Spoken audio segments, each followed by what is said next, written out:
श्री अरविंद का योग निम्न प्रकृति के बीच में जड़ तत्व के अंदर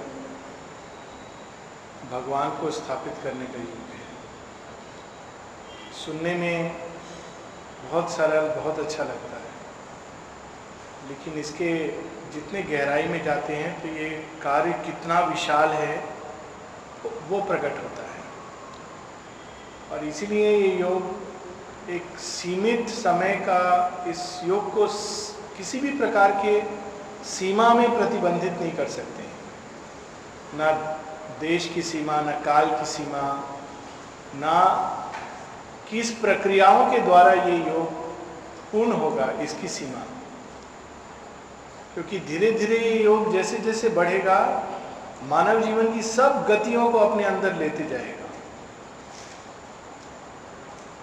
जो भी इसके मूल मंत्र हैं, फंडामेंटल्स हैं, वो वही रहेंगे, परंतु योग की प्रोसेस ये पूरी एक विकास की यात्रा है जो शायद जैसे माता जी बताती हैं कि 1000 वर्षों के लिए मनुष्य को एक रास्ते पर चलने का मार्ग श्री अरविंद दिखा दिए और इसका लक्ष्य भी बिल्कुल सुनिश्चित है। ठीक जैसे जब ए.बी. पुरानी जी श्री अरविंद के पास आए और पूछते हैं भारतवर्ष की स्वतंत्रता क्या निश्चित है, इसकी आप एश्योरेंस दे सकते हैं? श्री अरविंद अपनी मुट्ठी को टेबल पर थोड़ा जोर से मार के कहते हैं, उतना ही निश्चित जितना कल के सूर्य का निकलना।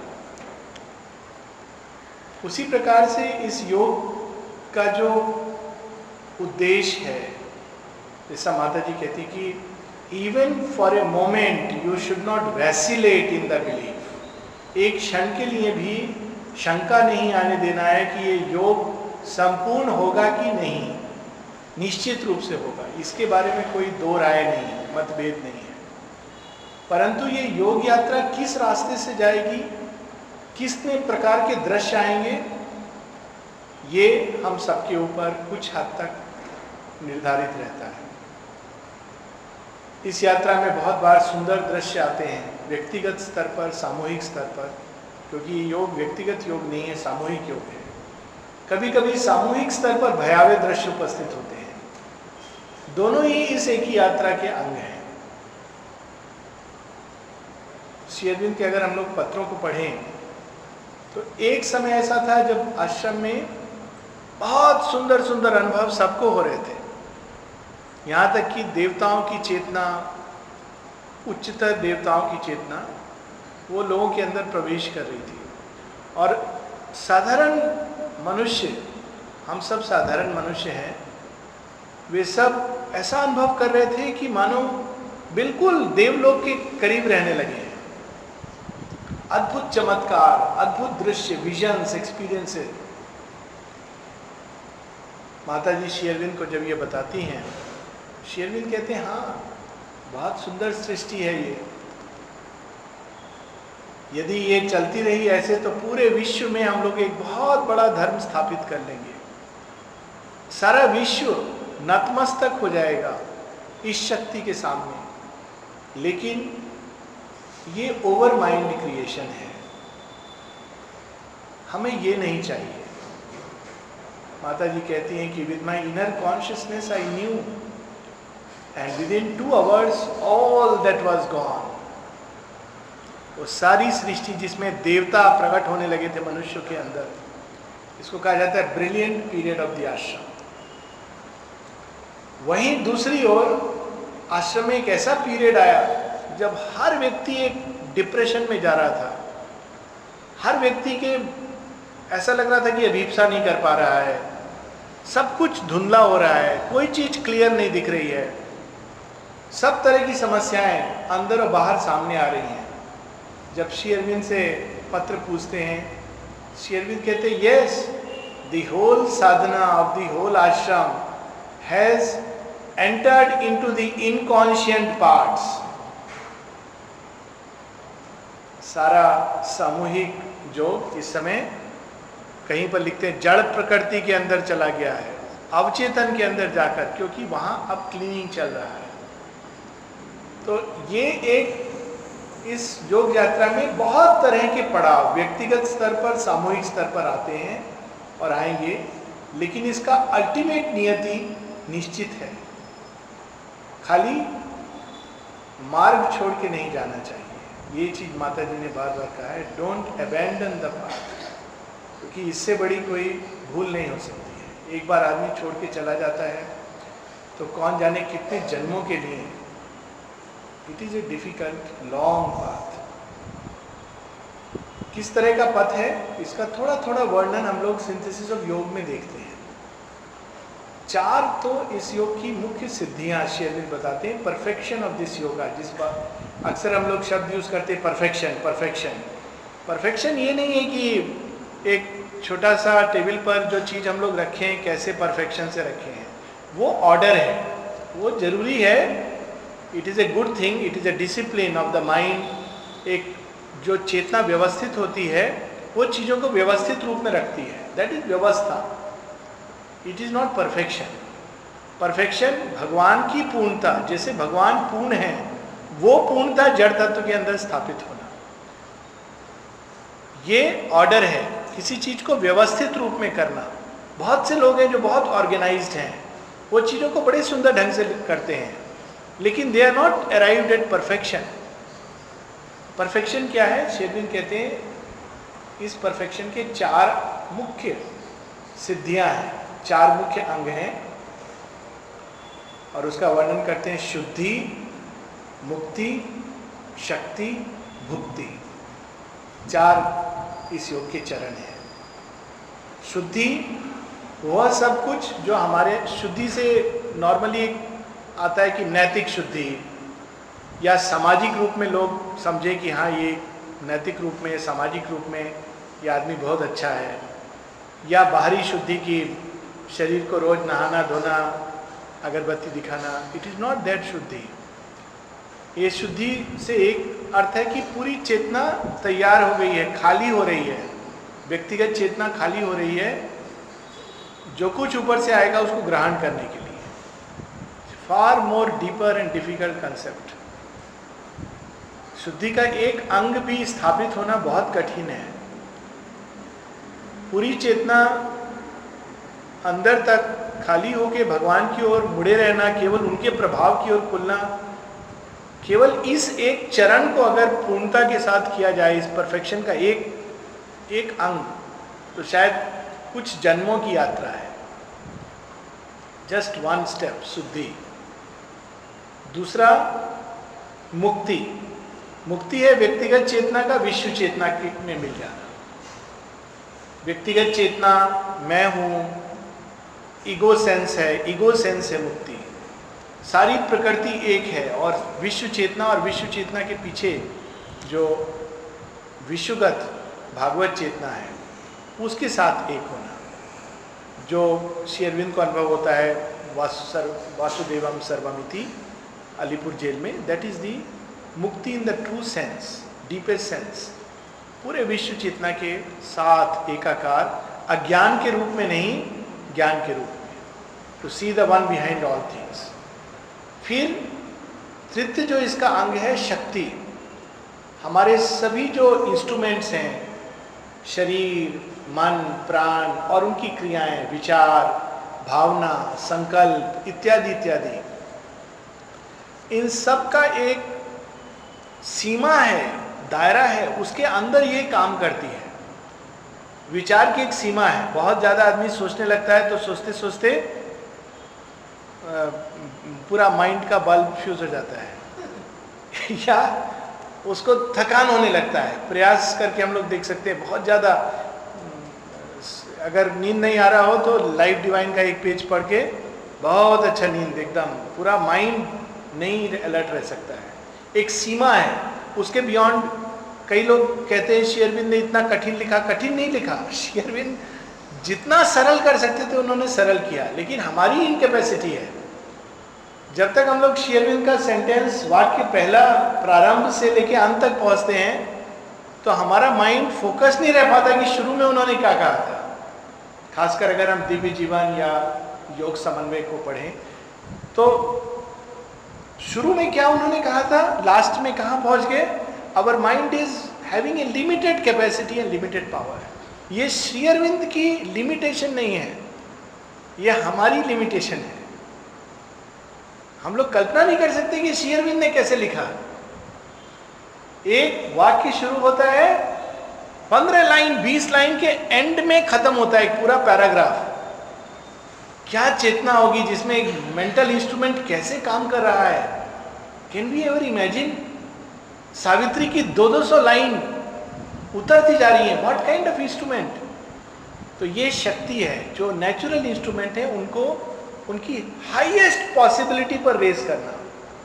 मैक्सिमम हमारे ब्रेन की क्या आउटपुट हो सकती है। कहते हैं कि अभी भी ह्यूमन ब्रेन की केवल 10% से भी कम, 10% जीनियस में, वरना 2% 3% उतनी हम लोग यूज करते हैं इस इंस्ट्रूमेंट को। एक इंस्ट्रूमेंट नेचर ने ऑलरेडी इवॉल्व करके दिया है, और वो जो 2-3% भी यूज करते हैं बिल्कुल मीनिंगलेस एक्टिविटीज में। तो जिसका अगर इसका 95% जो शेष है वो डेवलप हो जाए तो even at a human level कितनी अद्भुत मानव क्षमता हो जाएगी। और जीनियस में हम लोग ये चीज पाते हैं। फर्क इतना है कि genius is a experiment of nature. Nature के योग में एक जीनियस प्रकट होता है और इस प्रकार की चीज, लेकिन योग में इसी चीज को जन सामान्य बनाने की चेष्टा है। मात्र विचारों के स्तर पर किसी एक विचार को, माँ कहती ओनली मेंटल एजुकेशन में कितने aspects, to think what you want to think. हम लोग के अंदर तो विचार अपने आप आते हैं, कोई कंट्रोल नहीं है। माँ कहती वो चीज सोचे जो हम सोचना चाहते हैं। How difficult it is. विचार अपने आप आते हैं, नेगेटिव विचार, कैसे उससे लड़ें। महीनों जा रहे हैं केवल एक विचार को हटाने में। It is not one person, universal प्रकृति का, हमारी प्रकृति इस तरह से बनी है। तो उसकी क्षमता को बिल्कुल परफेक्शन पे उठाना कि ब्रेन काम करे तो घंटों काम करके थके ना। श्री अरविंद घंटों जब लिखते थे, his brain was not fatigued. हम लोग थोड़ा देर अगर 15-20 मिनट पढ़ते हैं तो लगता है अब बहुत हो गया, अभी थोड़ा सो लेना चाहिए। It is our limitation. तो शक्ति का अर्थ है raising the parts to their maximum capacity. भावनाओं का एक सीमा। हम लोग कहते हैं, बहुत इजली वर्ड्स यूज करते हैं, प्रेम, स्नेह। हम लोग थोड़ा सा चोट पहुंचने पर इमीडिएटली कोलैप्स हो जाता है। वही प्रेम घृणा में बदल जाता है, एकदम मारपीट। वही जो हमारा सबसे प्रिय मित्र है सबसे प्रिय शत्रु बन जाता है। शत्रु भी प्रिय होता है, इसीलिए बहुत लोगों के पास कोई शत्रु नहीं होता है तो बहुत परेशान महसूस करते हैं, क्योंकि एक पार्ट है प्रकृति का, वो चाहता है कोई मेरा शत्रु होना चाहिए। सो मित्रता की भी एक सीमा। हम लोग कहते हैं मित्र हैं, एक लिमिट तक मित्रता हम लोग निभाते हैं। जब हम देखते हैं कि अब हमारा अपना स्वार्थ सामने आ रहा है तो हम कहते हैं थैंक यू वेरी मच, आपका मित्रता बहुत अच्छा है, लेकिन मेरा, ये हमारे लिमिटेशन है। हृदय का आनंद, थोड़ा सा आनंद आता है। माँ कहती है तुम लोग उछलने लगते हो, पागल जैसे चीखने लगते हो। How will ananda come inside. आनंद हम लोग कितना लाइटली यूज करते हैं वर्ड, बहुत आनंद आया। माँ कहती है आनंद की देवी 67 का शायद मैसेज है माँ का, this wonderful world of delight waiting at our gates for our call to come. New year message था 1 जनवरी का, कि आनंद का पूरा संसार सृष्ट होने के लिए उतरने को तैयार था। सुप्रामेंटल तो 56 में उतर गया है। माता जी की उपस्थिति मात्र उस आनंद के पूरे संसार को खींच कर ले आती है, और वो गेट्स पर खड़ा हो जाता है संसार की कि मैं उतरना चाहता हूं यहाँ पर, waiting at our gates to come. माता जी से प्रश्न किया किसी ने बाद में कि आप उसके बारे में कुछ बताएंगे, कैसा संसार था क्या। माँ ने कहा प्रश्न ये पूछना चाहिए कि वो क्यों नहीं उतरा। फिर वो कहती एक भी व्यक्ति तैयार नहीं था उसको रिसीव करने के लिए। Not one person was ready to receive that ananda. That power of higher consciousness. क्यों? हमारा हृदय बहुत संकुचित और सीमित है। थोड़ा प्रेम, थोड़ा माधुर्य, थोड़ा आनंद उतरता है तो हम लोग का बैलेंस होने लगता है। उसी तरह prana energy, pranic energy, life force, Shri Aurobindo कहते हैं कि प्राणिक ऊर्जा इस लिमिट तक चली जानी चाहिए कि one is able to work any extent without fatigue, wear and tear. अभी हम लोग थोड़ा सा भी ज्यादा काम करते हैं तो शरीर को तरह तरह की प्रॉब्लम, थकान, तरह तरह की तकलीफ शुरू हो जाती है। और एक पर्टिकुलर एज के बाद तो निश्चित रूप से, लेकिन शरीर को एक लिमिट के बियॉन्ड ले जाना प्राणिक ऊर्जा के बल पर, और वो हम देखते हैं श्री अरविंद का वो एक्सपेरिमेंट जहाँ श्री अरविंद 8-8 घंटे चलते हैं। वी कैन नॉट इमेजिन, हम लोग आधा घंटा चल के लगता है बहुत वॉकिंग हो गया। कभी कभी जिंजी एक साल में शायद ट्रिप होता है, उसके बाद में सबका क्या अवस्था होता है। 8 घंटा चलना, 6 घंटा, 8 घंटा चलना, that is the perfection of the prana. It can be raised to this level. शरीर, एंड फाइनली यहाँ तक कि शरीर में भी वो तैयारी उच्च चेतना के स्थापना की कि बिना किसी भौतिक साधन के उच्च चेतना शरीर के अंदर स्थापित हो जाए। लोग बताते हैं, और श्री अरविंद स्वयं अपने ऊपर सारी कठिनाइयां लेकर के आते हैं। लोग बताते हैं कि श्री अरविंद का कॉम्प्लेक्शन, रंग कैसा था, श्री अरविंद के चेहरे पर किस प्रकार के दाग थे, परंतु किस तरह श्री अरविंद उस उच्च चेतना को अपने शरीर में उतार करके, even is physical appearance changes, यहाँ तक कि शरीर लंबा हो जाना, शरीर हल्का हो जाना, शरीर की छटा बदल जाना, शरीर के अंदर एक सौंदर्य अंदर से निकल करके फूट पड़ना। तो ये शक्ति उच्च चेतना का निम्न चेतना में अपने को स्थापित करना। और finally bhukti, the divine enjoyment of everything. सारे संसार का, जैसे भगवान ईशुपनिषद में जो आता है, ईशावास्यम इदम सर्वम, सब चीज के अंदर ईश एकमात्र एंजॉय करते हैं। सारी सृष्टि के अंदर जितने भी प्रकार के रस हैं, सौम्य, मधुर, करुण, रौद्र, वीर, विभत्स, हम लोग उसको इमोशन के रूप में एक्सपीरियंस करते हैं। भगवान इन सब रसों को एक ही रस में बदल देते हैं, आनंद। Bhukti is to take the divine ananda in all things. इसका एक हम लोग छोटा उदाहरण देखते हैं महाभारत के युद्ध में। महाभारत में सभी रस आते हैं, जितने भी हाई क्रिएशंस है पोइटिक, उसमें सब रसों को डालने की चेष्टा की जाती है। कई बार लगता है कि विभत्सता जैसी चीज में भी कोई रस हो सकता है, लेकिन जब भीम दुशासन की छाती चीरता है, अगर इसका सिर्फ हम लोग शाब्दिक वर्णन पढ़ें, उसके अंदर से रक्त निकालता है छाती से, और द्रौपदी के पास ले जाके कहता है अब तुम अपने केश इस रक्त से गूंथो। अगर सिर्फ हम बाहर से पढ़ेंगे तो डिस्क्रिप्शन कितना विभत्स है, कोई मनुष्य ऐसा कर सकता है? और वो भी कौन? भीम वायुपुत्र हैं, हनुमान के अनुज हैं। और जब लेकिन भीम ऐसा करते हैं तो अंदर एक घृणा या संकुचन का भाव नहीं आता है। There is something about it which gives a delight, touch of delight. वो जो एक आनंद है वो अंदर में स्थापित होना, इवन एट ऑल लेवल, सब चीजों का डिवाइन इक्विवेलेंट में बदल जाना, डिवाइन आनंद में बदल जाना, दैट इज द भुक्ति। ये चार चीजें, शुद्धि, मुक्ति, शक्ति, भुक्ति, और ये चारों चीजें केवल एक स्तर पर नहीं, सभी स्तर पर, मन के स्तर पर, हृदय के स्तर पर, प्राण के स्तर पर और शरीर के स्तर पर। It's a long journey, long process. और इस प्रोसेस में एक छोटा सा प्रारंभ जो श्री अरविंद ने हम लोग को बताया है कि रास्ता बहुत लंबा है, लेकिन तरीका एक है, वो केवल स्टेज के साथ बदलता चला जाता है। जिस भी अवस्था में है, सुंदर दृश्य हो रहे हैं तो भी यही करना है, उसमें मोहित नहीं होना है, वही करना है। भयावह दृश्य हैं तो भी यही करना है। शुद्धि की प्रोसेस हो रही है, उसमें भी यही करना है। मुक्ति की प्रोसेस में भी वही करना है। उच्च चेतना के आने में भी वही करना है। The process is the same, लेकिन चेतना की अवस्था के अनुसार उसका बाहरी रूप बदलता जाएगा और जो चीज़ें हमारी चेतना के दायरे में आती हैं वो बदलती जाती हैं। And that process is triple process of aspiration, rejection and surrender. हर स्तर शुद्धि के लिए भी वही है, एस्पिरेशन, रिजेक्शन, सरेंडर। मुक्ति के लिए भी वही है, एस्पिरेशन, रिजेक्शन, सरेंडर।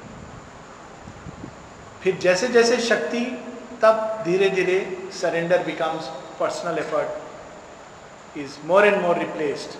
कम से कम व्यक्तिगत प्रयास और अधिक से अधिक माँ भगवती की कृपा वो कार्य करती है। लेकिन प्रारंभ से एक लंबे समय तक ये त्रिविध क्रिया करनी पड़ती है, अभिप्सा, समर्पण और त्याग। त्याग में हम लोग अभिप्सा और समर्पण के बहुत बार बात कर चुके हैं, लेकिन रिजेक्शन एक जो प्रोसेस है, क्योंकि एक कठिन प्रोसेस है और ये इस योग की कई स्पेशलिटी हैं, उसमें से एक स्पेशलिटी ये है कि इस योग में रिजेक्शन पर बहुत एक जोर दिया गया है। बहुत नहीं, लेकिन एक जोर है। 20-30% जो साधना का जो एफर्ट है वो रिजेक्शन की तरफ है। गीता के योग में रिजेक्शन का उतना जोर नहीं है, अन्य योग में रिजेक्शन के ऊपर उतना जोर नहीं है। श्री अरविंद के योग में रिजेक्शन पर जोर है, क्योंकि अन्य योग में उतना बस रास्ता ठीक करना है प्रकृति के बीच से, जितना हम लोग काट कर भगवान तक पहुंच जाए। उसके बाद प्रकृति के घेरे में क्या होता है इससे कोई लेना देना नहीं है। उतना ही कुछ निकालना है प्रकृति से कि एक रास्ता कट जाए पहुंचने का। लेकिन श्री अरविंद के योग में चूंकि प्रकृति को ही चेंज करना है, इसलिए रिजेक्शन का एक बहुत बड़ा प्रोसेस है।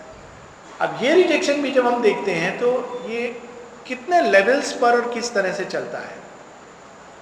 प्रारंभ में हम लोग इस भ्रांति में जीते हैं कि हमारे अंदर कोई डिफेक्ट नहीं है, सारे संसार के अंदर प्रॉब्लम है, हम लोग के अंदर कोई प्रॉब्लम नहीं है। जब रिजेक्शन का प्रोसेस शुरू होता है तो हम लोग देखते हैं अच्छा हमारे अंदर ये प्रॉब्लम है, ये भगवान के रास्ते में बाधक है, उसको हटाते हैं। वो मात्र ऊपर ऊपर का पानी, जैसे हम कभी पानी को कोई नदी में विषाक्त हो जाती है तो उसको जब सफाई होती है तो कैसे होती है, कुछ लोगों ने देखा होगा। नदी को करना बहुत कठिन है, परंतु जैसे कोई तालाब है बड़ा सा या झील जब खराब हो जाती है तो शुरू में ऊपर ऊपर की चीज़ निकालते हैं। जब ऊपर ऊपर का गंदगी निकालते हैं तो ज़्यादा प्रॉब्लम नहीं होता है। फिर धीरे धीरे जब और गहराई में जाते हैं तो बहुत दुर्गंध उठने लगती है। फिर एक समय आता है जब पूरा पानी सोख करके पूरा तली से सब कुछ निकालना होता है। बेंगलोर में भवन है श्री अरविंद भवन, उसके ठीक सामने अलसूर लेक है। बहुत सुंदर सुरम्य दृश्य है। अगर भवन में खड़े हो जाएंगे तो सामने वो बिल्कुल झील दिखता है। लेकिन वो झील जब गंदा होता है 10 साल में 15 साल में, तो उसको साफ करने की जो प्रोसेस है, कोई कल्पना नहीं कर सकता है कि इस झील के अंदर जहाँ इतना सुंदर दिखती है बाहर से और जाके लोग पर्यटक लोग आके बैठते हैं, उसके अंदर इतना गंदगी छिपा हुआ। लेकिन जब सफाई होती है तो उसकी दुर्गंध से सब जगह आसपास भर जाती है। तो उसी प्रकार से जब हम लोग मानव चेतना को बाहर से देखते हैं तो लगता है कुछ खास प्रॉब्लम नहीं है, हम सब अपने बारे में ऐसे ही बहुत सुंदर सुंदर पूर्व धारणा रखते हैं। लेकिन जब रिजेक्शन की प्रोसेस शुरू करते हैं तो धीरे धीरे देखते हैं कि कितने लेवल्स पर हमारे अंदर प्रॉब्लम छिपा है। और यहाँ भी श्री अरविंद कहते हैं अलग अलग लेयर्स हैं। पहले हम लोग कोई काम जो भगवान के मार्ग में बाधक है या उनकी चेतना के आने में बाधक है, उसको हम लोग बंद करते हैं। मैं क्रोधित नहीं होऊंगा, ये फर्स्ट स्टेप है। क्रोध में नहीं बोलूँगा, आवेश में नहीं बोलूँगा। आवेश आएगा, क्रोध आएगा, मन करेगा कि घृणा द्वारा कुछ बोल दूँ। I have to check it. फिर भी बोलना है, लेकिन उस पार्ट को हटाना है। बहुत कठिन, इवन फिजिकल लेवल पर उस चीज़ को हटाना बहुत कठिन है। लेकिन वहाँ से जाने के बाद भी सूक्ष्म जगत में वो चीज़ विचरण करती रहती है। और यदि हम केवल बाहर से कोई चीज को हटाते हैं, अंदर में वो चीज रहती है, तो एक बहुत भयानक, कुछ समय के बाद एक बहुत भयानक अवस्था प्रोड्यूस करती है, जिसको गीता में एक शब्द में कहा गया है मिथ्याचार। मिथ्याचार है कि बाहर से कोई चीज हमने ठीक कर दी, अंदर में वो चीज हम उसको कोस रहे हैं। पूरी गीता वहां से प्रारंभ होती कि अर्जुन तू मिथ्याचार कर रहा है। तो अर्जुन कहते क्यों मिथ्याचार, आप मुझे कहते नहीं है, पर उनके मन में प्रश्न कि मुझे मिथ्याचार ही कह रहे हैं भगवान। कहते हैं हाँ तो मिथ्याचार कर रहा है, तेरे मन में ये सब कुछ है, तू खाली बाहर से दिखा रहा है कि नहीं मैं नहीं करूँगा। थोड़ा किनारे जाएगा, युद्ध में सोचता रहेगा, क्रोध में एकदम अग्नि में जलता रहेगा, लेकिन बाहर से तू नहीं ये करना ठीक नहीं है। तो दोनों लेवल पर काम करना है। इसीलिए वो कहते हैं, पूरा श्री कृष्ण कहते हैं आउटर एंड इनर दोनों लेवल पे you have to be clear of all these movements. बाहर से अगर कोई चीज हम दबाते हैं लेकिन अंदर उसको प्रॉस्पर करते हैं, तो यही एक चीज है जो पूरी तरह इम्बैलेंस क्रिएट कर सकती है। शुरू में मालूम नहीं पड़ता है, शुरू में बीज रूप में रहती है।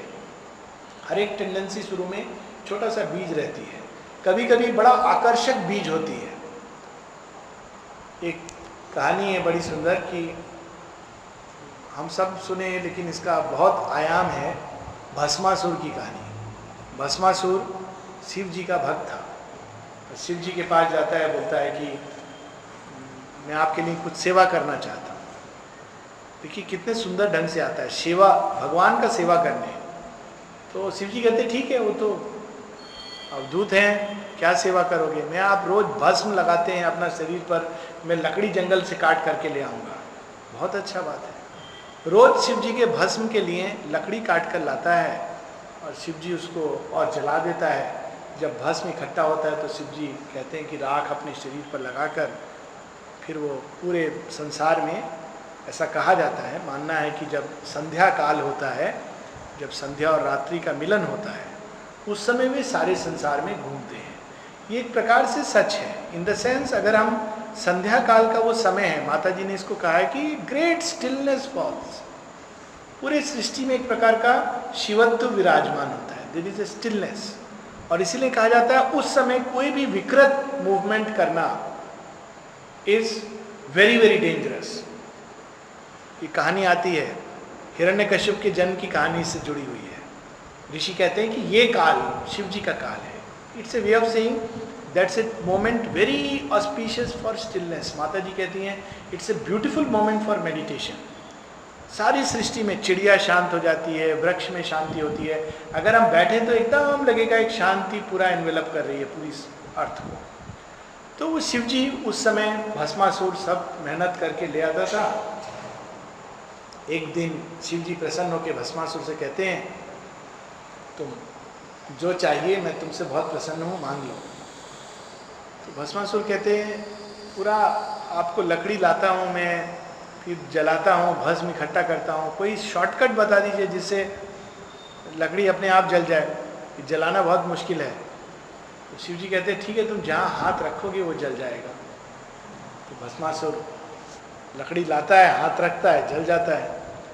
अब जब पावर आती है, क्योंकि आदमी तब तक ठीक रहता है जब तक पावर नहीं, पावर आने के बाद बहुत कठिन होता है उसको संभालना। इसीलिए पहले शुद्धि, मुक्ति, फिर शक्ति, फिर भुक्ति। रिवर्स नहीं कर सकते कि हम पहले भुक्ति करेंगे, एंजॉय करेंगे, फिर शक्ति, फिर मुक्ति। It does not work out. Bhasmasur का पावर आ जाता है। अब वो कहता है ये लकड़ी पर ही क्या मैं सारा जीवन लकड़ी जलाता रहूँगा शिव जी के लिए? तो शिव जी तो अपना ध्यान में मग्न होते हैं। वो साक्षात माँ भगवती, पार्वती माँ को ही अपनाना चाहता है। ये बहुत बहुत सांकेतिक कथा है। असुर भगवान की ओर आता है पावर्स पाने के लिए, और जब पावर आती है तो वो भगवान को ही डिस्ट्रॉय करके उनकी शक्ति को हथियाना चाहता है। It's a very symbolic story. तो कहते हैं ये माता पार्वती को तो, माता तो उसके मन में वो भाव ही नहीं आता है, इनको मैं कैसे अपनाऊं? शिव जी बैठे हुए हैं, ध्यान में है लेकिन बहुत प्रचंड हैं, उठ खड़े होंगे तो मुझे नष्ट कर देंगे, तो पहले मैं शिव को नष्ट करूं। यहीं पर बस उसका बुद्धि मात खा जाती है। तो वो हाथ लेके शिव जी को जलाने जाता है कि इनके सिर पर हाथ रखूंगा तो ये जल जाएंगे। शिव जी तो त्रिकालदर्शी हैं, देखते हैं, भागते हैं, क्योंकि उन्हीं का वरदान है। तो उनका वरदान है और शिव जी भाग रहे हैं पीछे पीछे, भस्मासुर की इनको भस्म करूंगा और पार्वती को मैं आई विल पजेस हर। शिव जी कहते हैं मैं कहाँ जाऊं, और भगवान विष्णु को पुकारते हैं। और जैसी कथा आती है कि शिव जी छिपते हैं और विश्व मोहिनी का रूप रख के भगवान विष्णु आते हैं, तो वो इतना आकर्षित हो जाता है कि वो पार्वती को भूलकर विश्व मोहिनी के पीछे चला जाता है। तो विष्णु भगवान कहते हैं मैं विवाह करूंगी तुमसे, लेकिन पहले तुम नृत्य करके दिखाओ मेरे तरह। तो दोनों नृत्य करते हैं, कहते हैं जो स्टेप्स मैं करूंगी वही स्टेप्स तुमको करना है। तो एक जैसे ये इमिटेट करना भगवान को, वो फॉल्स वासुदेव भागवत में कथा वैसी करते हैं, तो इमिटेट करता है सब चरण, जो जो विष्णु भगवान करते हैं वो ये करता है। अंत में विष्णु भगवान अपने सिर पर हाथ रखते हैं, भस्मासुर भी अपने सिर पर हाथ रखता है और नष्ट हो जाता है। इस कहानी के बहुत लेवल्स है मीनिंग, लेकिन एक जो सिंपल लेवल मीनिंग का है कि किसी टेंडेंसी को हमको भस्मासुर के लेवल तक बढ़ने नहीं देना चाहिए। अभी वो बहुत छोटी लग रही है, इसमें क्या प्रॉब्लम है, थोड़ा बहुत गपशप, वही चीज आगे बढ़ के इतनी कठिन हो जाती है कि उसको निकालना बहुत मुश्किल होता है। तो जब भी कोई भी चीज, जब हमारे कॉन्शियस, जो चीज के प्रति हम कॉन्शियस नहीं है उस पर तो वर्क नहीं कर सकते हैं, हालांकि we should try to become conscious, लेकिन जो चीज के प्रति कॉन्शियस हो गए हैं we should try to work right then and there, not leave it कि ये बढ़ करके ऐसा भस्मासुर बन जाए कि हमारे अंदर छिपे भगवान को ही सीधा समाप्त करके फॉर इगोइस्टिक पर्पसेस शक्ति को हरण करने का प्रयास करें। So this is the shuddhi aspect of the yoga, जहां हमको right from smallest tendency we have to start rejection. क्योंकि अगर परफेक्शन आना है भगवान का, तो इवन छोटी सी इम्प्योरिटी वो सहन नहीं है। एक साइंटिफिक तथ्य है जो इस चीज में बहुत लागू होता है। कई बार लोग कहते हैं छोटा मोटा प्रॉब्लम है, इसमें क्या है, थोड़ा बहुत इम्प्योरिटी है चलेगा। Not when it is a question of divine consciousness. पारा, मरकरी जिसको बोलते हैं ना, हमारा वो बैरोमीटर, थर्मोमीटर में भी आता है, ब्लड प्रेशर इंस्ट्रूमेंट में भी आता है। 25 एकड़ लेक को, झील को, 25 एकड़ में झील जो है उसको प्रदूषित करने के लिए कितना पारा काफी होता है? प्रदूषित क्या, पॉइजन करने के लिए 1/70th पार्ट ऑफ 1 टीस्पून, जितना थर्मोमीटर में पारा है दैट इज ऑलमोस्ट 1 टीस्पून, उसका 1/70th पार्ट अंश पारा अगर हम 25 एकड़ की लेक में डाल देंगे, झील में, तो पूरी झील को पॉइजनस कर देता है। उसके बाद उस झील का पानी कोई पी नहीं सकता है। You have to take out the entire water and cleanse it. तो rejection has to start right from the smallest element, छोटा छोटा चीज। माँ कहती है दीज लिटिल विक्ट्रीज बाहर से नहीं दिखता है, बट छोटा सा एक भाव उठा एम्बिशन का, छोटा सा एक भाव उठा wrong movement, we should try.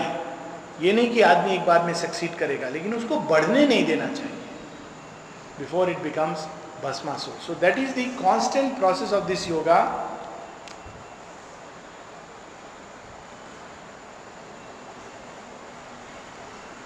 माता जी की प्रार्थना का एक भाग है।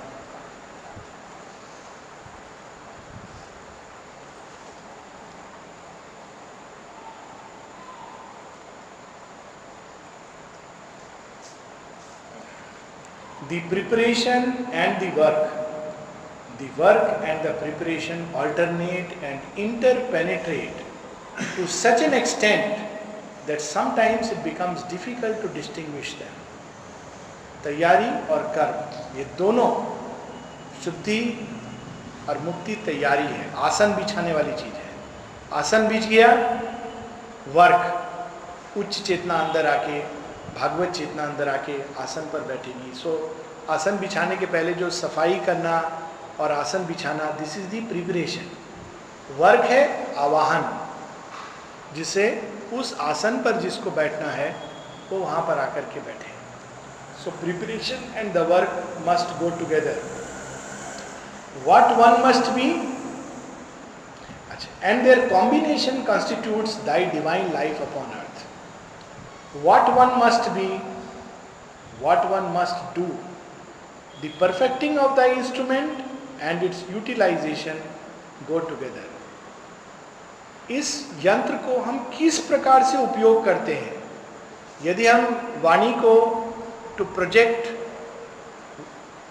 हॉरिबल वाइब्रेशंस, या शरीर को to indulge in movements which are animal like, अगर हम उस चीज के प्रति शरीर को, भावना को, ब्रेन को उस उपयोगिता में लगा देते हैं तो दिव्य जीवन के अभिप्सा करना व्यर्थ है. तो माँ कहती है व्हाट वन मस्ट बी, हम क्या बनना चाहते हैं, क्या होना चाहते हैं, and what one must do, और हमें क्या कर्म करना चाहिए. The perfecting of the instrument and its utilisation go together. कर्म करते जाना है, पर हर बार इस कर्म को एक नई चेतना से, we have to keep trying that. कर्म से विड्रॉ करके नहीं. Sometimes thou wantest it to enrich itself and grow, to open all its doors to on infinite horizons, to unite with the God it can manifest, to develop its power of conscious relation with the various worlds. ये जो शक्ति और भक्ति का बात है. Sometimes thou wantest that losing, so to speak, all consciousness of itself, it may be nothing but thy force in action. इसके अंदर से सब कुछ रिक्त हो जाए, that is the शुद्धि, और केवल एकमात्र आपकी शक्ति का एक चैनल मात्र बन जाए. And in the two is found the supreme law of communion with thy will. All the being this morning is mute adoration, and the immensity of thy love fills its soul. Next week हम लोग एक class और लेंगे, फिर नवंबर दिसंबर we will give a break. बारिश के दिन भी हैं and school holidays and I have also to go. So next week will be the last class for this year.